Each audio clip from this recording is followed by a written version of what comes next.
today, the world just changed.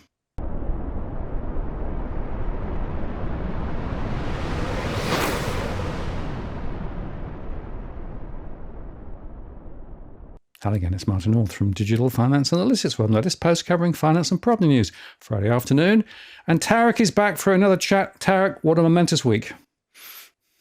It hasn't it ever been, mate? And I think the thing that's really sort of rammed home just how much things have changed is just how quickly everything, all the players are just scurrying around and just, changing their commentary. Even the likes of the RBA are just like, well, lots of stuff. We just did our statement on monetary policy, but it's kind of gone out the window. Well, it's fascinating because, of course, we had the US election result much quicker than expected. Trump, stole the show completely. And interestingly, of course, the Fed in the US and the Bank of England both cut rates by 25 basis points, and both said, well, we can't tell yet what the implication of this change of government's going to be. But I think for me, the most relevant point is this. Whatever else people felt was important in terms of policies and what have you, the hip pocket and the economy stupid really haunts, right? The point was that the majority of people in the US felt that the incumbent government had not done them well in terms of the cost of living. And of course, Trump pushed that really hard. And, whatever else is important and whatever else people want to position, it is the economy stupid. It is, and I think it's also just how that economy is experienced by the individual. How they see their own financial fortunes, how they interact with the economy. Like say for instance, in the US, one of the key input costs for a lot of people who don't have employer-funded healthcare is healthcare. And even for those who do have employer-funded healthcare, some of them have deductibles and other out-of-pocket costs. And, I don't think that there's really been enough mind paid to all these little individual things that, in particular, things like health insurance, which aren't at all properly captured by the US CPI.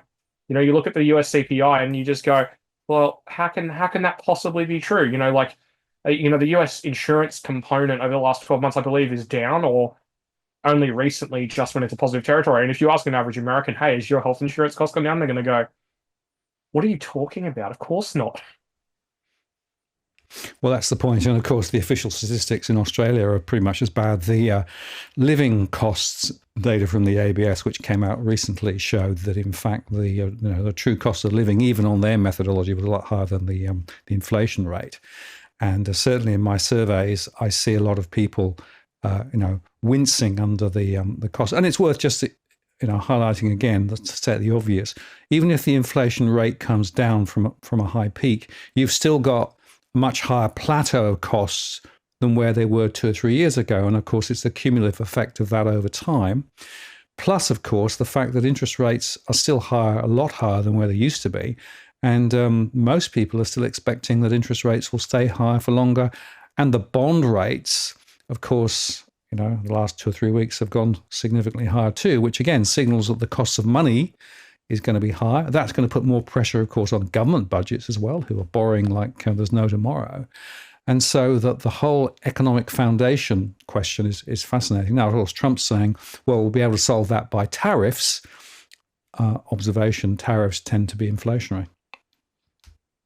Indeed. And something I wanted to ask you just before I forget is, how are you seeing the evolution of just sort of like arrears and hardship provisions for people with mortgages here in Australia? Because, I feel like that's a bit of a blind spot for us where, where there's all sorts of regulatory changes and extended pretend that's occurred since the pandemic kicked off. And I feel like that's obscured the true picture of things from a position where we didn't really have a great picture to begin with. Well, we don't have a good picture to begin with. And I would make 3 observations. NAB came out this week with their latest results and actually said that the default rates were actually on the rise. And that is consistent with other data from some of the other credit agencies. Particularly actually non-bank lending defaults are high. But of course, the whole hardship program, which allows people for up to a year, say, to be able to, not make repayments or make only interest payments or whatever, or even extend the loan term, has been quite active. Even Westpac, I think, said that they'd had more people coming through, although they actually said maybe it's coming down a little now. We'll see about that. So anything that's put through the hardship scheme, that loan is then classified as okay. So that's not in the too hard basket, as it were. Then the other point is, of course, that the banks are quite willing and able to extend the loan term. And we're seeing a lot of loan extensions happening and more people switching to interest-only loans to try and get by. Now, the predicated thought there was that, well, rates will come down quite quickly, and that means that we'll be able to get through. Trouble is that at the end of that, and we're seeing now, is that people are still in some difficulty. And what they then do is to decide to sell. So if the person, the vendor, the mortgagor owns the property, decides to sell, that is not seen as a distressed sale. And so the actual distressed sale count slightly up, but not dramatically up. But the under the hood story is the number of people who decide at the end of the day that they cannot make their property work anymore and then put it on the market because prices are still quite elevated. They can sell, get out, pay the bank, and perhaps end up with a little bit of cash remaining, but then, of course, have to find somewhere to live. Now, that's the story that nobody's got a handle on because there is no good statistical basis to get that information anywhere. I see some of it in my surveys. And interestingly, at the moment, unless you're in Melbourne, there's a big problem in Melbourne, most people who have to sell can sell and get out and, retain their shirt just, even if they don't want to do it. They have to do it. Banks are quite clever with this because they're pushing the story about, maybe you should do something, but are not forcing foreclosure unless things are really, really bad. So the default rates as reported by the banks are still remarkably low. But I think it's that process which is running at the moment quite fast. And by the way, Western Australia is where some of the most significant vendor force sales are at the moment. Yeah, I think it's interesting because the info that I have seen on hardship provisions now, this data is almost a year old at this point. I think this was from ASIC. The average mortgage of someone currently in trouble is about $312,000. Yep.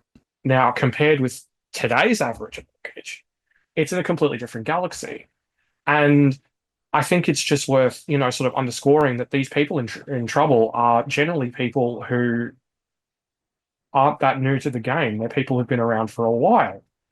So it's just something that takes time to sort of, to feed through the python, so to speak. So I think it's going to be really interesting just the next 12, 18, 24 months, because our reality is dawning that we're not going to get that many rate cuts, that we're only going to get a couple. Maybe it's 2, maybe it's 3, maybe it's 4. That's sort of, where we're at the moment. I believe the current market pricing is for about 2 in the next 18 months. Yep. A lot of people are going to be pissed off about that because a lot of people were promised this, this big rate cut cycle, everything's going to go back to normal, everything's going to be fine. And I think once the sort of reality begins to set in that that's not going to be the case, that's when we could really start to see the rubber meet the road. And that's probably something that, we're probably going to be talking about, I would imagine, somewhere, or around about the second half of next year. Well, you're talking about seasoning there. It does take time. And if you look at the trends, you mentioned WA earlier on, the trigger for the problems in WA are 4 or 5 years old. Because that's when we had significant increases in lending as property prices started to fall. People can muddle through for quite a long time. And certainly in my surveys, people reach for credit cards, they reach for other loans, they refinance a couple of times. Equity mate might play into it as well if property prices are rising, and we see quite a lot of equity mates still going on at the moment. But if the cash flow story doesn't correct, ultimately, they have a problem. And that's what I'm seeing. And, I measure mortgage stress, of course, cash in, cash out. And that's a very early indicator. And I do believe you're quite right that over the next year or two, we're going to see quite a lot of this come to the surface. Now, rates will get cut, probably not this year, almost certainly not this year. CBA, please note. Even they've admitted now that it will be next year. but it could be May or later, which may not help Albo if he goes to the country before May. We may get one cut, who knows? But I think the end game is for higher rates forever. And there are three reasons for that. Firstly, the anomalous, almost close to zero rates was a combination of COVID and the global financial crisis. But everyone now recognizes that those ultra low rates didn't help really. They just created a huge issue. Secondly, the amount of debt that's in the system, and particularly government debt, is continuing to rise and will continue to rise. And that higher rate is going to put a lot of pressure on the government as well, which is going to put pressure to increase taxes, not decrease taxes. And the tax take is already really high around the world, including in Australia. And then the third thing is that the get out of jail property price rises that we've seen over the last few years is predominantly driven by one, migration, and two, very low interest rates. Well, interest rates are now higher. Migration is coming off the peak. So you put all that together and you would say, well, the world is now in a very different place. We said the world has changed. And whilst that might be a slow change, it might be a fast enough change to have a profound impact on the next election. Oh, absolutely. I mean, I think that Albo is in a fair bit of difficulty here. And to be completely fair to him, it's not entirely self-inflicted. A lot of it is, but it's not entirely self-inflicted. I mean, I think there's a strong argument to be made if the states weren't spending quite so strongly on taxpayer-funded job creation, that Albo probably would have got his rate cut in 2024. Yeah. And he'd be, I wouldn't say he'd be sitting pretty, but he'd be, sitting a lot more comfortably than he is today. So it's going to be interesting to see how all that plays out, because I'm not sure if the labour market, I mean, this is something where I've got to put my hand up and say I got that wrong. At the start of this year, I looked at the job ads deteriorating. I looked at the level of employment growth deteriorating, hours worked deteriorating, and I concluded we're in trouble. We're in trouble. I thought we would have seen rate cuts this year, but the reality is that I was right about the private sector. The private sector has well and truly gone off the boil. If the level of employment growth in the non-market sector was similar to normal, we would be seeing 5.5%, 6% unemployment right now. But that's not what's ended up happening. So we've basically seen the government in general, I should say, come to the rescue of the labour market. And that's been at the cost of higher inflation and higher rates for longer. So, one gets it wrong, but one got it wrong for a very, very interesting set of reasons. Well, it goes back to this question of market jobs and non-market jobs, this new definition which has now been trotted out. And essentially, how many of the jobs are directly or indirectly paid for by the government? And, that's the story, really, because pretty much all the jobs growth is government jobs, directly or indirectly. So, for example, in the healthcare sector. But it comes back to that's the reason why the productivity story is so weak at the moment. And of course, Michelle Bullock always talks about, well, we need to get productivity up, but there's no real incentive from the government to do that at the moment. But of course, the point of this is that you have to pay as a government, both the state and federal level, for that higher level of debt. And it's worth just, I think, contextualizing that conversation with what's happened in the UK. So we had a new government in the UK, Labour government, and before they came in and said, we're not going to lift GST, VAT, that sort of purchase tax. We're not going to lift income tax, and we're not going to lift national insurance. The national insurance is effectively what's paid by individuals as part of their deductions to cover future health costs and pensions. But the budget that they had a couple of weeks ago put a massive impost not on the national insurance paid by individuals, but by the national insurance element paid by the corporates, both large and small businesses.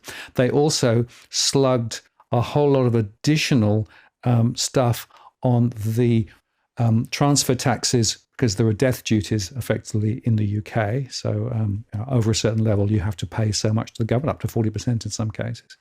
And they've done a number of other things in the UK. They also did some other stuff down at the young end. So the rate of pay at the base rate for young people, the minimum wage and the next group up, was put up dramatically. And if you stand back and look at this, and for example, they also put additional taxes on transferring farms above a certain level from one generation to the next, what you're seeing is the government in the UK has now pivoted to being even more debt driven. So they lifted the overall deficit dramatically.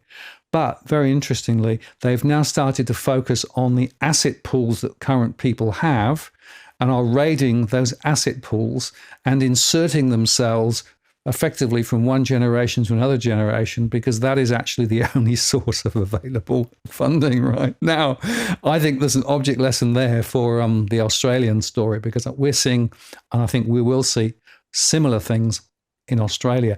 And it shows you that this intergenerational shift and where the money is going is now a really big issue.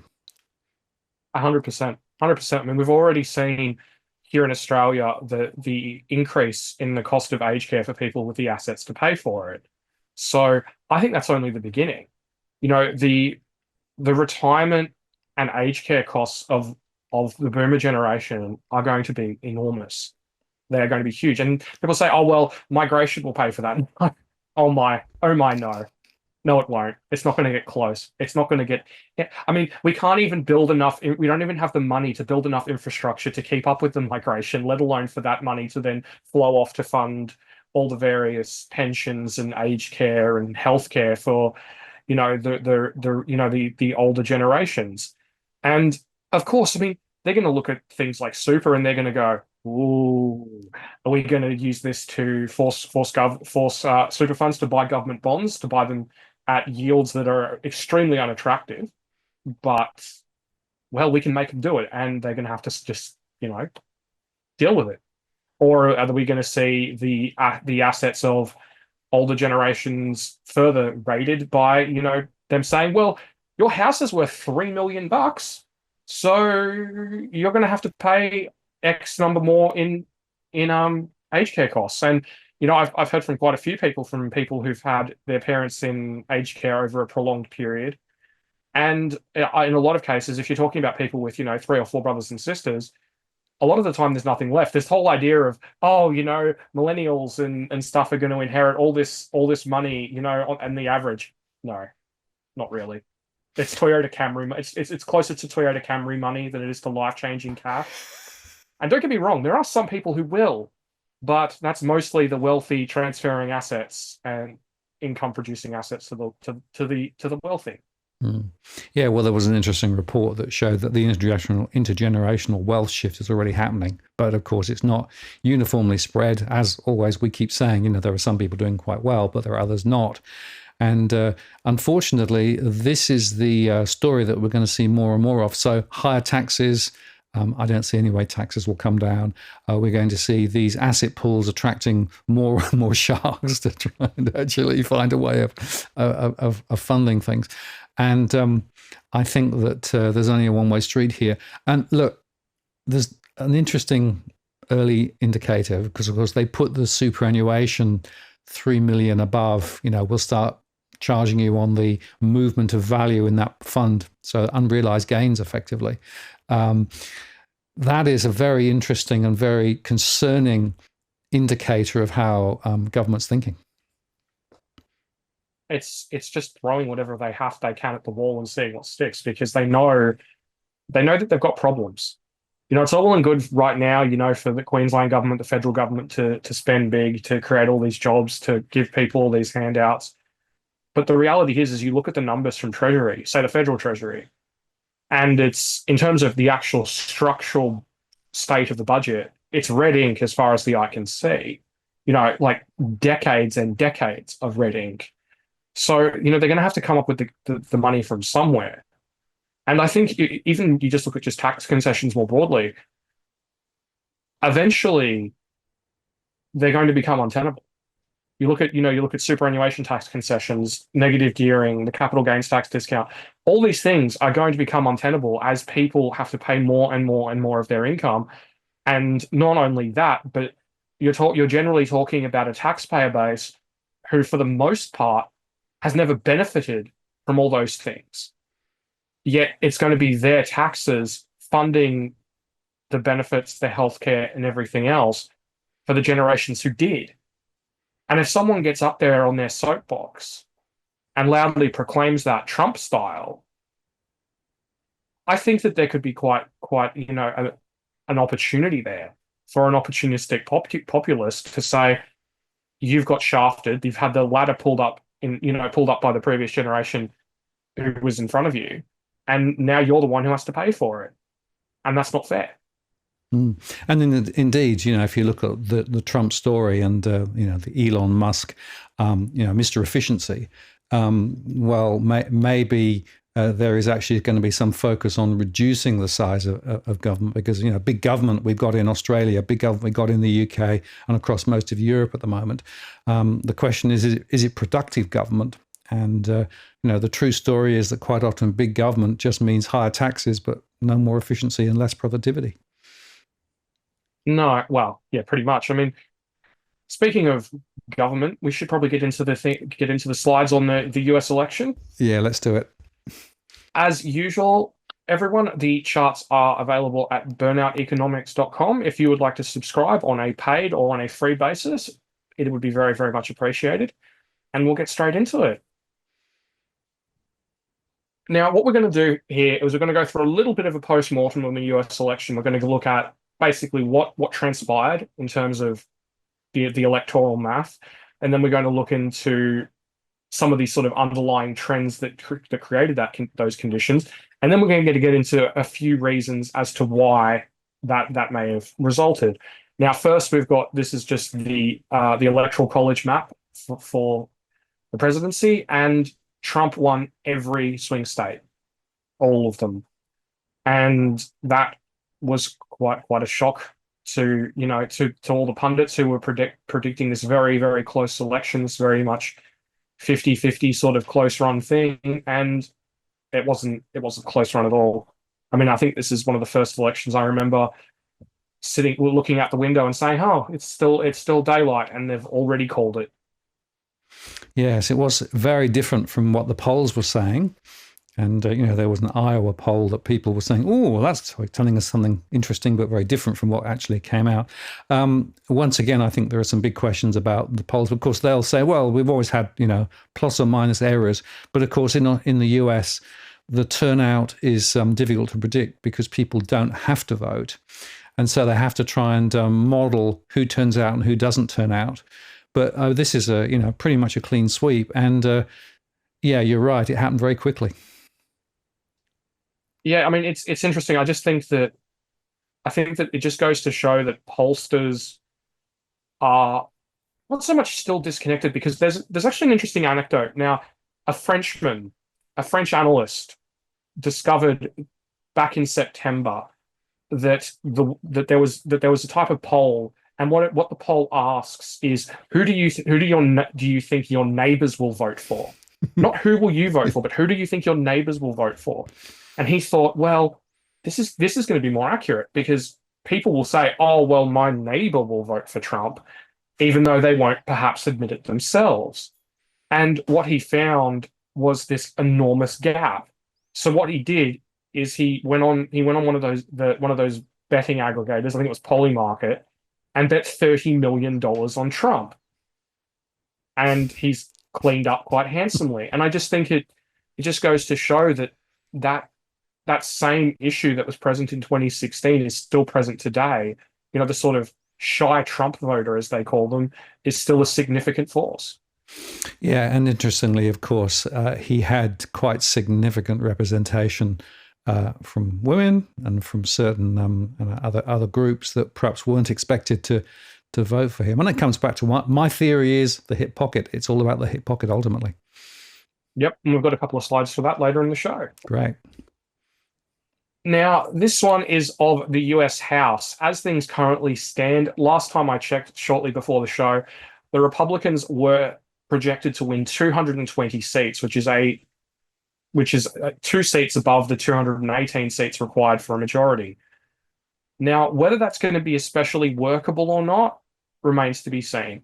Because when you're talking about, wrangling 220 politicians who all have to vote the same way, with the exception and you can only lose 2 of them, that can be that can be quite tough because different people have different opinions, have different views, and everyone needs to be catered to in order to get that particular piece of legislation across the line, or there needs to be someone from the other side of the aisle who's willing to compromise.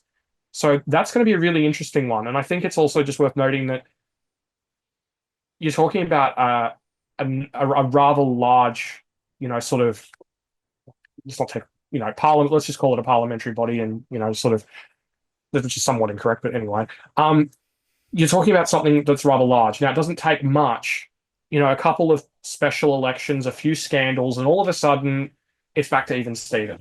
And then Trump prosecuting his agenda through Congress becomes significantly more complicated. Well, it also gives the opportunity for the old rogue, person who's been elected to hold to hold basically the House up, unless they can actually get some particular things that they actually feel passionate about. So it does leave the door open for significant influence from a relatively small corner of the chamber. Yeah, exactly. And that's especially somewhat rare in the House. Whereas in the Senate, if you've got a senator or two, when you're talking about something that's relatively fine, because it's only a 100-seat House, whereas Congress is well over 400. Yeah. So it's going to be an interesting one. Yeah, absolutely. Speaking of the Senate, currently it's 52-46 in favor of the Republicans. There are 2 seats left up for grabs there are 2 seats left up for grabs, and they are going not quite down to the wire, but I believe last time I checked, they were projected to just go to the Democrats, but it remains very, very close. So this is interesting, not only for the present, but also for the future, because not all US Senate seats go up for grabs every election cycle. So winning more seats here could leave the Republicans in a better position for how things will look after the next set of midterms. And I know that it's a bit exhausting to be thinking about the next set of US elections, but that's the way the system works. And with congressional election cycles only 2 years, you've basically got about not much more than about 14 months worth of actual governing before you're back in election mode all over again. Which tells you that anything sort of dramatic is going to happen in the very early weeks and months of the new president. So once he's in at the end of January, February, March, April. So watch for those things that he can sign off. I believe tariffs are in that particular category, but some of the other stuff is going to have to go through the legislative process, which could be interesting. Yeah, it's that first year. 2025 is going to be, it's going to be a very interesting year for US politics. Absolutely. Okay. Now, talking of the various demographic breakdowns of how the votes broke. Now, Trump made up significant ground amongst people of ethnic minorities outside the traditional 3, which are Asian, Hispanics, and blacks. But he also made up a whole heap of ground amongst Hispanics in particular. He went from 32% of the Hispanic vote in 2020 to 45% of the Hispanic vote in 2024. And it's also worth noting that Trump actually won the vote of Hispanic men.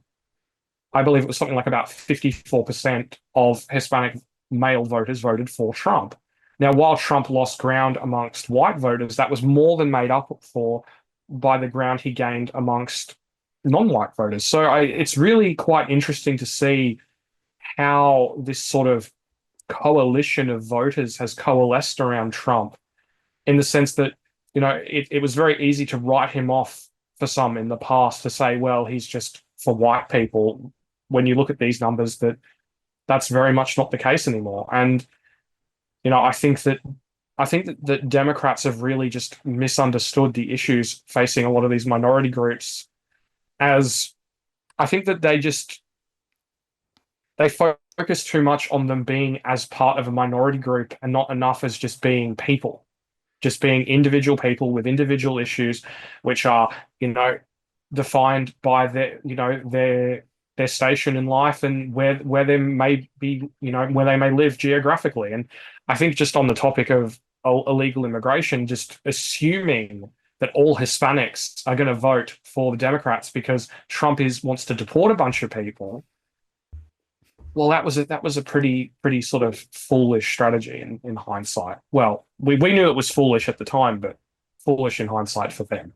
Yeah, absolutely. Look, I think the key here is aspiration is important, and a lot of people want to be more wealthy and want to feel that there is a future for them. And Trump actually, if you sort of peel back some of the onion layers, he was very much forceful on that it's not been good, it will be better, even if he didn't really explain how it was going to be better. And I do think that that sort of aspirational message was actually something which really triggered a lot of reaction, which was positive. And as you say, very broad-based. I think that's a good point. I think it's very much that Trump, while there's like all the baggage that comes with him, that there's Make America Great Again is at its core for voters a message of hope, a message of better days ahead when things haven't been good for a lot of people for a long, long time. Now, it's incredibly vague. There's not really a whole sort of well thought out plan. This isn't, the New Deal or something like that, where there's, this sort of detailed plan of how exactly that's all going to be accomplished. But at the end of the day, at the ballot box, it doesn't really matter. Yeah. It'll matter in 4 years or 8 years' time when Trump or his successor goes to the polls and says to the Americans, "Give me another mandate for another 4 years." But for now, it's enough. And I don't think that the Democrats really had that message of hope of we're going to make things better in the same way that Trump did. And it's rather ironic, really, because that was the message they ran on with Obama. It's the message they ran on with LBJ and Kennedy and Clinton, but not this time. No, indeed. And I do think that the Biden slip in the last week or so, when he was, right or wrongly talking about the people who actually were on the other side as garbage. I mean, that was a mistake. Clearly, he didn't mean it, but that, I think, didn't help either. I do wonder if he meant it or not. I do wonder. I mean, he's that sort of guy. He's the sort of person who doesn't mind just throwing in his little jab. I mean, that day where he was out at one of those events and he put a "Make America Great Again" hat on. That was just gold. I mean, sometimes I wonder if he's just sending a little bit of a message. It's like, you guys shouldn't have done that to me. Yeah, could well be. All right. Now, this is probably one of my favorite charts from the entire election because it's easy for people to say, well, Trump won because red or purple states went more red than they did before. And under more normal circumstances, I would say that would have been a correct conclusion, but not this time. There was very, very broad-based swings away from the Democrats and to the Republicans, or from Harris to Trump, in places like New York and New Jersey and Illinois and Rhode Island, these states that are the bluest of the blue, the heartland. I mean, on a 5% margin in New Jersey, if you think about some demographic changes being baked in over the next 4 years, one could make the argument that maybe New Jersey might even be in play next time. Who knows? Maybe it's going to turn into a state that's actually going to have to be fought for instead of just taken for granted by one side or another. So I think this just speaks to just an American people who are frustrated, who want something different, even if the plan for that something different isn't really all that well fleshed out. Yeah, well, it's often that the grass is always greener on the other side of the fence, right? That's something which, I see quite often. And you don't have to necessarily have detailed policy. It actually does come back down to aspiration and I think advertising. And it's worth just highlighting how much money was spent on advertising, a ridiculous amount, particularly in some of those marginal seats. Absolute carpet bombing in terms of political ads, and I think a lot of people just got fed up with it. Yeah, well, it wouldn't surprise me. Okay, now this is an interesting one because for the longest time, well, for decades now, the younger the younger vote, people under 20, people under 30, has very much been a Democrat heartland. It's been the place where they've really, really performed quite well. This is particularly true in the elections involving Barack Obama. But this time, the pendulum has swung back towards the Republicans with Trump winning young male voters by 13 points. And he still made up ground even amongst women voters compared to how he performed in 2020 and how even the Republicans performed in 2022. And I think it's just worth noting that this was basically in some ways a perfect storm of conditions for the Democrats in the sense that abortion as an issue was overturned by the Supreme Court, who basically then left it up to the states, and that was a real catalyst for getting a lot of female voters, particularly young female voters, out there to vote for Harris. So that was something that was very much in their favor, yet it was nowhere near enough. Yet they still saw the vote move towards Trump, which is fascinating, really. Yes, and wasn't expected. I think there was certainly some of the early thoughts were that there would be a significant support for Harris from that particular quarter, but it just didn't come through. No, and it's actually really quite fascinating. I think one of the things that was interesting is someone posted this poll that showed that because generally women break Democrat. That's not really a secret. But one of the things I thought was interesting is that Trump didn't win, but he equaled Harris when it came down to the breakdown of women who were married. Trump got hammered amongst women who weren't. I think he lost that particular demographic by something like 25 percentage points. But I think that that's really just quite interesting that people, who are married, who have children, who have all the things that come with it, the concerns that come with it, decided that, to shift their support towards Trump and away from the Democrats. Yeah, and this is interesting that quite a few people who I heard being interviewed said, it wasn't that I agree with everything that Trump said, but, on weighing up the two, there was enough in terms of what Trump was saying that kept me voting for him rather than not. And I think that's an important point. You don't have to agree with everything he says, and you might overlook some of the shenanigans and things, but still go with him. It feels a little bit. I mean, it feels to me like a bit like Brexit. Brexit wasn't very well thought out. I think we all know that. It's been executed extremely poorly. But it was about people sending a message that they were unhappy with the way that things were being governed, that they were unhappy with not having their issues listened to, not having their concerns voiced the way they should have been in Parliament. And the number one issue at the time was immigration. And despite the fact that, the Tories got up there, 3, 4, 5 times and said, we're going to cut immigration, they never did. And they increased it. And that pissed a lot of people off. And I think that was a factor in the US election as well. Yeah, I think you're spot on there. Always interesting to look retrospectively because the tips of the icebergs are much clearer as you've gone past them rather than if you're coming towards them. Very true. Very true. Now, this was something that we were talking about earlier. This is the cost of the average family health insurance premium in the US over time. Sorry, the growth in the average family health insurance premium between 1999 and 2024. As you can see there, the US CPI has cumulatively risen by 86%. whereas the average family health insurance premium has risen by 342%. Now, this is the thing, as I previously mentioned, that isn't measured properly by the US CPI because reasons. Now, I just think that it's stuff like this for when you can't, when you're struggling and you can't afford to get your kid an asthma inhaler or whatever it is, or a scan or a trip to the specialist.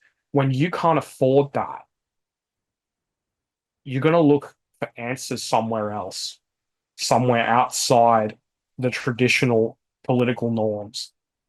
And I don't think that a lot of people can say that if they were in that same position, but they wouldn't at least consider doing the same thing themselves. No, very true. And I do find that the whole question of expectations that people have to be able to get the basic services that they need, and particularly families need, is a critical thing. In Australia, by the way, the costs of insurance have also risen dramatically, and I don't think that the statistic in the CPI fully reflects the true costs of higher insurance. But that's including healthcare and also other types of insurance in Australia. It's a big sleeping issue, and I think it's something, again, which people haven't really fully understand the consequences of yet. It's kind of wild, because I mean, I hear from people every now and then, people who are frustrated or annoyed, and they feel like they don't have a voice, and they just want someone to at least vent to about this stuff. People saying, about a $500 trip to a medical specialist that their child needs, and for some people, okay, they're going to get part of that back from Medicare, but some people just don't have the money for that. Yep. In this kind of environment. And and the idea, not only that, but of having to pay something like that similar on an ongoing basis. Okay, there's the things like the Medicare safety net, and that helps. But for some people, particularly people in that really crap zone between being able to qualify for a Commonwealth healthcare card, which can be an absolute godsend for people in areas where it's more accepted, and sort of a level of income which allows you to sort of more adequately get by. If you're in that zone, that's one of the hardest zones to be in for Australians at the moment. It's always hard when you're on the lowest rungs of society. That's just that's I mean, that's an inherent part of life. But we're also starting to see that those people, because of the cost of living, that those people in that zone where they don't qualify for some of those benefits that you get when you're on the lower rungs, where they're ending up in a lot of cases worse off than some of the people in the lower rungs in terms of their actual income that they actually have to spend once they're paid for all their costs. So it's a mess, and I think that in a lot of ways Australia is primed for the same type of rise of populism that we've seen with Donald Trump, and we've seen in Germany and in other parts of Europe, and just the world as a whole, because the current system doesn't work for a lot of people. No, and in Australia, I would argue that the two sides of government are actually pretty much, joined at the hip in terms of a lot of the policies and a lot of thinking. So there is very little differentiation. And given the fact that the total support that both the major parties have were actually diluted last time around, there are going to be potential minor parties that could pop up and make quite a noise and could reshape the political landscape. So, and I guess the other point in Australia, people have to vote. Yeah, well, one can hope. One can hope that we sort of see, a rise of accountability. Let's just call it that, shall we? Accountability would be good. Okay, now this is a chart based on numbers from the Independent Congressional Budget Office on the estimates for migration, which occurred, well, not above board, shall we say. So, because people who've entered illegally or overstayed visas, etc.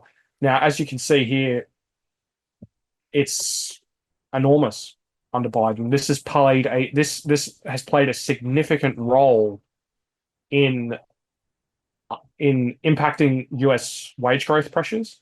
It's played a significant role in impacted areas in terms of health services, in terms of social services, particularly in border states and the other states where they've sort of had seen surges in the number of illegal migrants. So it's really a sizable issue from an economic perspective, a social perspective, and a political one.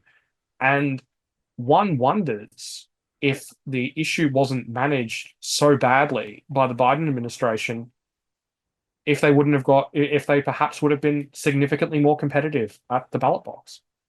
Well, clearly migration was a significant issue, and of course Trump pushed it quite hard. I have to say that Democrats really didn't have, I think, a strong platform on that. And if you are actually one of those households who are struggling, and you're finding it hard to get by, and you look around and you see other people coming in and seemingly doing okay and just increasing the problem, no wonder you react. Pretty much. And I think, the part of the problem is that people turn on their televisions at night. And this is something that a few people raised on camera, on air, in the areas hit by the recent hurricanes, in the American South. And, a few people have said, I've got my $750 or whatever it was from the federal government in my assistance. But, for a lot of people, they didn't have flood insurance on their houses because, some of these places are, a couple of 1,000 feet up, and they just go, well, why would I need flood insurance? And, there are people who've then come out and said, well, if I'm getting only $750, why is the federal government putting migrants up in homes, in hotels? Why are they giving them debit cards for mobile phones to buy food, to do all these different things when I don't have two quarters to rub together? And I think that resonates with a lot of people. I think that there are a lot of people out there who believe that we should help that it's like we should help our own people before we start helping others. And I think that is in an environment where where some people don't have enough, and where they're not getting the support from the government they need. I think that can be a powerful message. And again, and I think that it doesn't just apply to people who are hard up against it. It applies to people who want their society to put their own citizens first. Yep, I think that's right. And it resonates, I guess, also in Australia, where we've had very strong migration, keep the GDP high at all costs. But the consequences and implications are playing out now. And again, I suspect the next election, migration will be right up there as one of the issues. Yeah, it's quite sad, really, because I mean, it is true that Australia is a nation of migrants, and I think that well-managed migration can be a very good thing, and it has been a very good thing for most of Australia's history. But when it's managed badly, it's bad for everyone. It's bad for migrants who come here, who face the challenging conditions of trying to get a roof over their head, without a rental history. It puts them in a position where they could be exploited just to get a roof over their head, or to get a job. And I think it's kind of just wild for me, to be honest with you, to think that people say, oh, well, being high migration is being pro-migrant. Mm. No. If you think that people being put in conditions where they're ripe to be exploited is being pro-migrant, take a look around in Australia. Or if you want to see it taken to its logical conclusion, take a look around in Canada. It's a mess. And it's horrible. And it's morally reprehensible, to be completely frank. Yeah, no, I agree. There's certainly more to it than I think a lot of people will recognise, and a lot of the politicians will actually talk about. But again, I'm absolutely sure that that'll be one of the big issues to be discussed ahead of the next election. I just can see it now. Yep. 100%.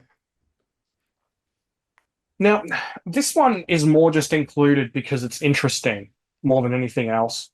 And what it basically shows is that if you are an engaged member of a political party, and this I think in this is when I say engaged member, you're not necessarily a card carrying member as we know it in Australia, but if you're a registered Democrat or a registered Republican, the way you view the economy is defined by your political allegiance.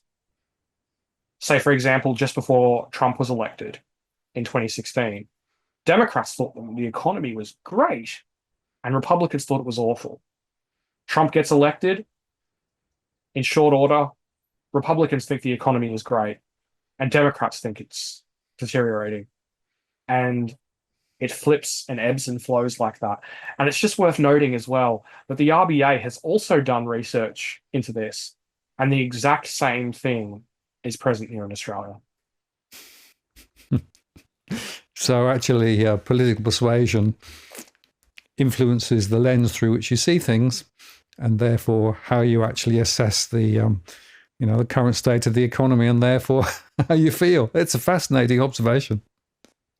It really is. It's a mind-altering drug. Just like political allegiance, not even once. You'll never see everything. You never see everything objectively ever again. Exactly right. Objectivity. No, kind of that. Okay. Now, this is something I find quite interesting because it's all well and good for a president to be elected in this big sweep, this big landslide, where they win the presidency, where they win Congress, where they win the Senate. You can see a few there from. I'm getting a little bit ahead of myself. So you get elected in this big sweep. You win the House, you win the Senate, you win the White House. Then comes the first midterm election after that.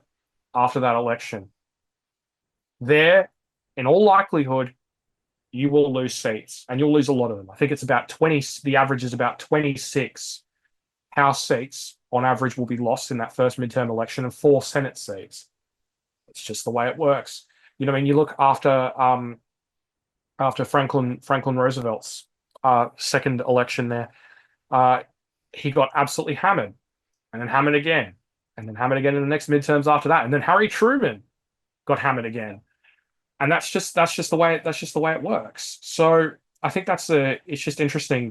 It's all good for people to think, oh well, this means Trump is now God and he can do what he likes.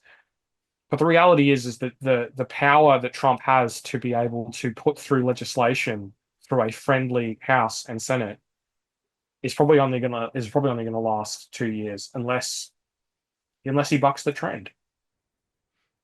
Yeah, very interesting. And it shows you, I suppose, that the political wheels continue to turn. And whilst it might be in theory a 4-year term between presidential elections, the truth is that for a lot of that period, there are already political battles going on to try and get to the next election point, So it's a bit of a nut system, isn't it, really? It is. I mean, the idea of a 2-year election cycle, it doesn't really make much sense to me. It makes much more sense to just go to 4 years. And it's just, yeah, I mean, like I said, you end up with about 14 months of actual governing. I mean, you get elected in November, you don't start work until January. So there's 2 months out already. And then you've got to start fundraising and campaigning for the next election not that long after. But it's the American way. Yes. Well, at least in the UK, you sort of have an election and then they kick the old guy out and the new guy moves in through the front door as the old guy's going out the back door, and then in 48 hours the new people are there. In Australia, it can be a little bit longer because of the proportional representation sometimes, but nevertheless, it's not years. But I have to tell you though, I still have the theory that from my observations of Australia and the UK, a lot of the political decisions that are taken in the light of the upcoming election. So even although it might not be 2 years, the shadow of the next election casts a huge influence on people's decision making for a number of years up to the next election. Oh, absolutely. It's unfortunate, but Yeah, it's the way things that's the work. way it is.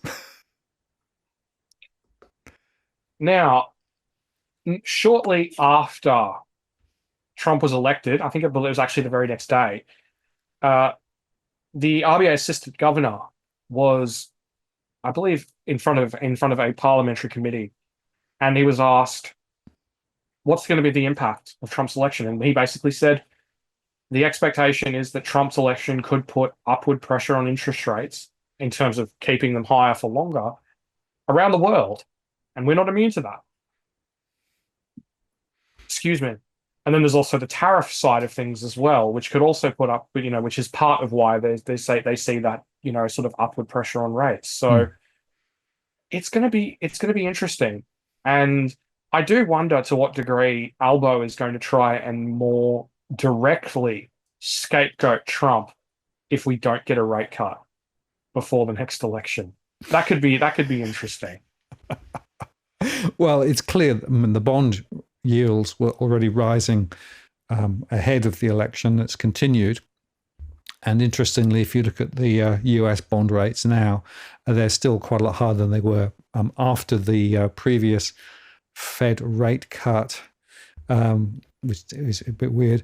But if you argue that we're going to see tariffs, which will be inflationary, and the fact that the government deficits will be larger, particularly in the US, that's going to put upward pressure on bond rates. Bond rates, in turn, trickle through. So, yeah, higher for longer is definitely the problem here. And even in Australia, of course, before that, there was an expectation of a much more um, gentle decline in interest rates. And the inflationary pressures in Australia still look to be quite strong. If you look at the latest services data, and of course, the RBA decision on Tuesday was to do nothing. So I was interested in that Senate committee evidence. And I think we're going to see more of it. And as you say, interesting scapegoats that are available for those who want to grab them. It's going to indeed. And just while we're on the topic of interest rate pricing, this was posted on Twitter to me, and it's now a photo finish as to whether or not we'll get a rate cut for May next year. Rate cuts are now no longer priced in for the first 4 months of the year, and even just looking at all the way out to September next year, you're talking about 1.6 rate cuts. I think if we're sitting here, what's that? Probably more like next October, Yes. and there's only been one rate cut. My lord, are some people going to be annoyed? And Well, Albo may wish he didn't win the next election at that point. yeah. Well, interesting analog, of course, in the UK. Rishi went early because he was concerned about some of the underlying costs and didn't think he was going to get any benefit from a potential rate cut. And then, of course, they then cut rates a little bit earlier than expected, which is interesting. But you've got to say that the trajectory in Australia looks more and more like we're going to see rates not really coming down until later next year. And that's going to put a lot of pressure on households. The other factor, of course, is that we've got the China syndrome and whether, in fact, there will be more stimulus coming through from China. They keep talking about doing more. We could also find that if we have tariffs in the US, that we get a lot of cheap Chinese goods coming into Australia, and that will have an interesting effect on some of the pressure. So there are a lot of international connection points here. But I have to tell you that I think a lot of the inflation problem in Australia is homegrown. Look at where we are with the gas prices. Look at where we are with the high migration and the public sector jobs growth that we've spoken about and the big deficits. So whilst Albo will be able to sort of point to some of those international factors, the policy over the last 18 months or so is also part of the reason why rates are going to stay high for longer. People probably should bear that in mind at the next election.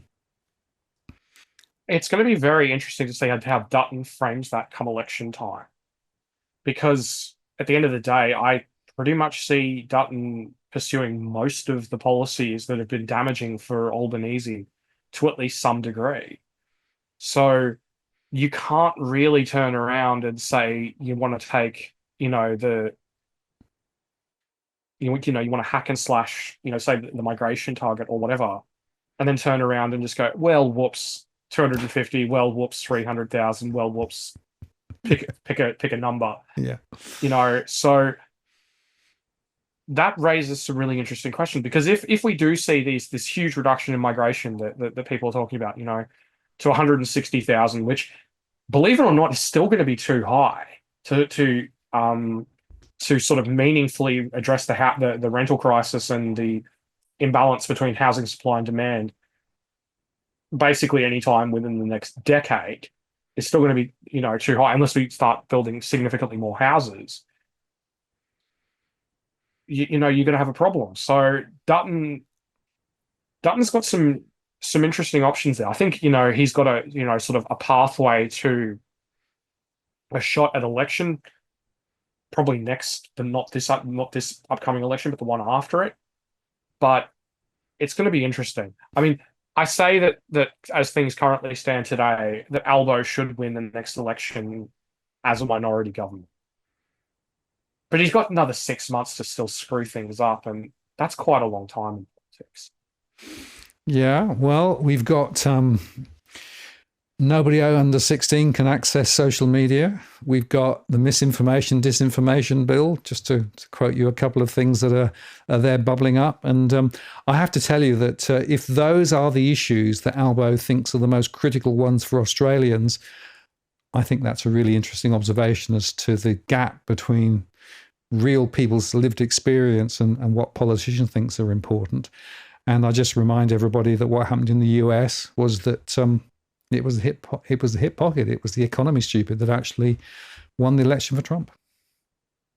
Well, the final chapter of a burnout economic story is when the government, facing an economic downturn or facing an election, decides to throw money at the people and reignites inflation.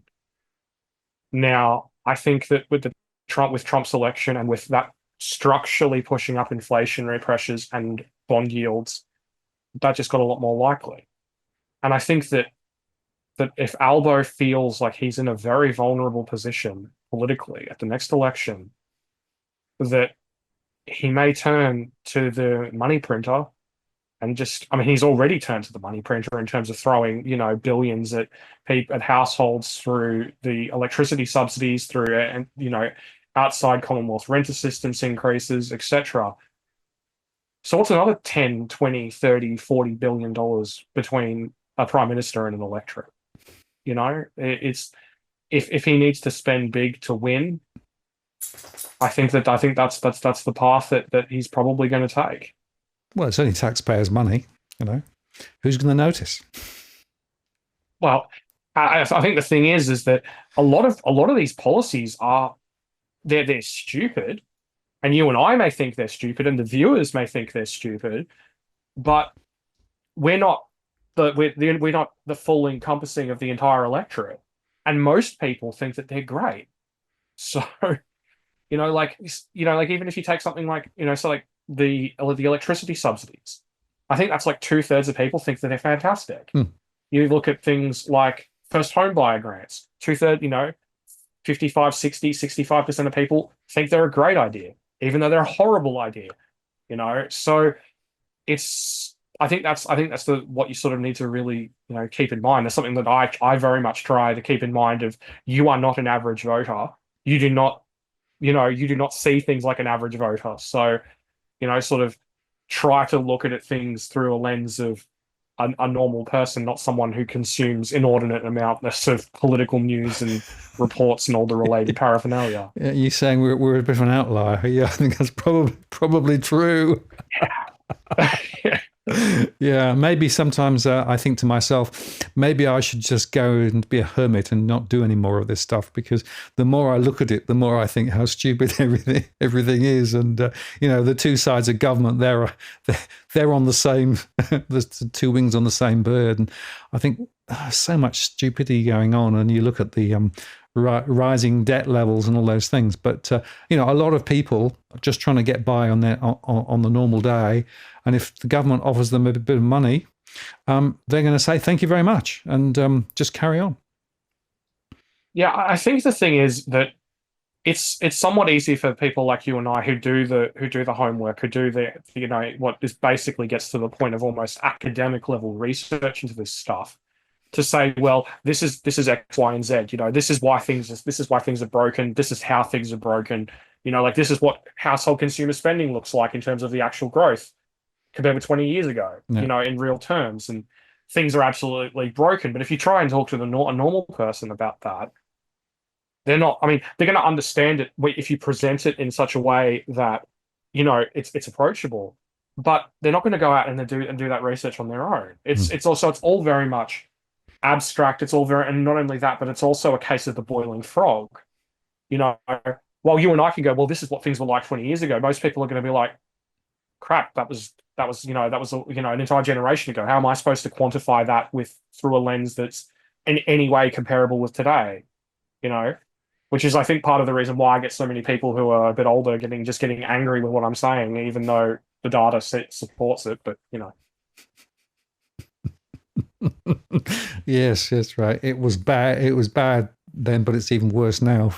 But people say, no, it was worse then. I remember when I was paying 17%. Blah blah blah. I've had that conversation many times.